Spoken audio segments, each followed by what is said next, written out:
সুন্দরবনে হরিণ শিকারীদের পাতা ফাঁদে আটকা পড়া বাঘটিকে উদ্ধার করেছে বন বিভাগ। রোববার ট্রানকুলিজার গান দিয়ে ইনজেকশন পুশ করে অচেতন করে বাঘটিকে ফাঁদ থেকে উদ্ধার করা হয়েছে।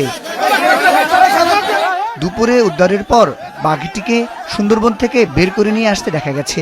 উৎসুক জনতার ভিড়ের কারণে দ্রুত বাঘটিকে নিয়ে রওনা হয় খুলনার দিকে।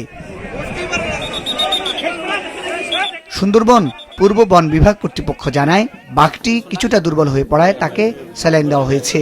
তারপর তাকে বন বিভাগের বন্য প্রাণী ও প্রকৃতি সংরক্ষণ বিভাগের রেস্কিউ সেন্টারে নিয়ে যাওয়া হয়। সেখানে চিকিৎসা শেষে পরবর্তী সিদ্ধান্ত নেওয়া হবে।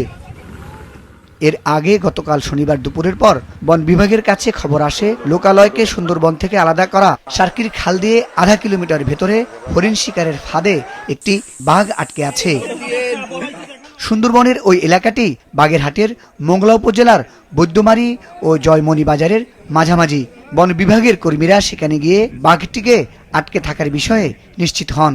পরে তাকে উদ্ধারের জন্য ঢাকা থেকে ভেটেরিনারি সার্জন সহ বিশেষজ্ঞ দল আসে। খুলনা থেকে আসেন বন্যপ্রাণী ও প্রকৃতির সংরক্ষণ বিভাগের কর্মকর্তারা। আটকা পড়া বাঘটি দেখতে গতকাল সন্ধ্যা থেকে ওই এলাকায় উৎসুক জনতা ভিড় করতে শুরু করে। তবে বন বিভাগ কাউকে বনে প্রবেশ করতে দেয়নি। মুজাহিদ সাকিব, মাছরাঙ্গা নিউজ ডেস্ক।